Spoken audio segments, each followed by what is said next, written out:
Clark Kent, the Man of Tomorrow, the original superhero that we know today. The Superman, the best of us, who stands for truth, justice, and a better tomorrow. But what if that wasn't the case? What if he was the worst of us? An enslaver, a murderer, or a bloodthirsty tyrant? Well, that would be the life of Clark if instead of landing on Earth and living a life full of heroism, hope, and love, he landed on Apokolips, home planet to the tyrant, Darkseid.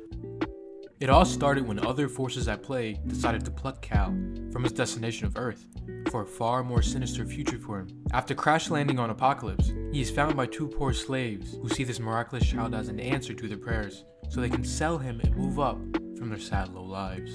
But just as quick as that thought came, the immediate evisceration from Darkseid's Omega beams came faster. It was then revealed that it was the new god Metro of New Genesis, working in tandem with the ruler of Apokolips, in hopes of creating and raising a being that the universe will come to know and fear.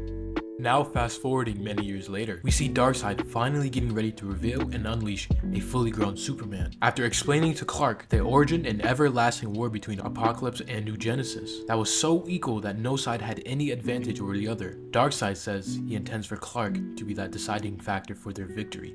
His first mission after being brought out of the shadows is to face and kill Kalibak, Darkseid's own flesh and blood son, in which he is successful, especially now that he is decked out in armor, bathed in the hell pits of Apokolips, specifically made to power him up. After that, he proves himself worthy as Darkseid's new warrior and is tasked with bringing a bomb full of Omega energy into New Genesis during a surprise attack Darkseid planned in order to blow up and finally take out their long-appointed enemies. Now, as the Omega wave is taking its toll and destroying the planet, Kal goes to find the other new gods to slay. But Highfather has already sent Orion and the other new gods away as their destiny lies elsewhere.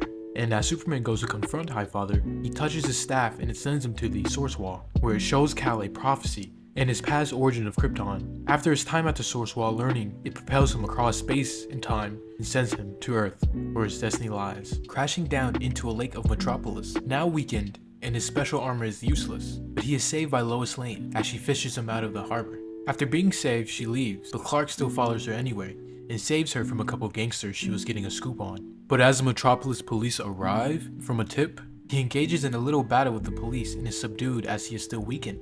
But after the truck crashes from the Parademon army who found Clark and the rest of the new gods here on Earth, he takes this opportunity to make his escape. And as he's making his way through the streets, he sees one of the new gods that he thought he killed. And just then, all of the memories and deeds from his recent past start kicking in, and he goes on a little mini rampage, flipping cars, destroying property, until an old man and a little kid steps in to try and talk the stranger out of it. And here he sits and tries to talk with Clark to calm him down, about his past, about them being soldiers of war, among other things. But meanwhile with Darkseid, we see him finally using the Kryptonian technology from Clark's ship and confronting Metron, the new god, about it. And apparently he's been withholding information that the Kryptonians found the anti-life equation, and because of his transgression against Darkseid, he kills Metron on the spot. Meanwhile, back with Clark, we see him and the old man still enjoying some food, probably the first good thing he has ever had in his life, until some man comes up to him saying it sounds like a war is going on. So they get up and rush to the building, just on fire and blowing up, but it still has civilians inside. So as Clark rushes in the building, he sees that it's a new god and parademons fighting, and he barely misses it in time as a parademon strikes down the new god. Then Clark with his bare hand kills the parademon, and as he stands over the new god's body, he says it feels like his mother box is speaking to him. So Clark picks it up and takes it with him. But seeing as there's still an old lady inside the burning building, Clark grabs her and hops out the window, landing her into safety, marking his first heroic act. I mean, unless you count him saving Lois Lane earlier. And speaking of Lois Lane, she's here too. And as she spots Clark, she pulls him aside to finally talk about all the stuff that has happened today and him saving her earlier. So Clark takes this time to finally explain his history with Apokolips, Darkseid, and the new gods. But as they're talking, they come to the realization that they need the new gods' help if they want any chance of stopping Darkseid. So using the new mother box he just acquired, he activates it and opens a portal to send both of him and Lois Lane there to the rest of the new gods. But they unfortunately arrive inside of the thick of it in a battle between the new gods and some of the forces of Apokolips. But Orion there says even without Clark's armor, he still recognizes his voice, and he snaps and rages out into like a kind of weird Darkseid mode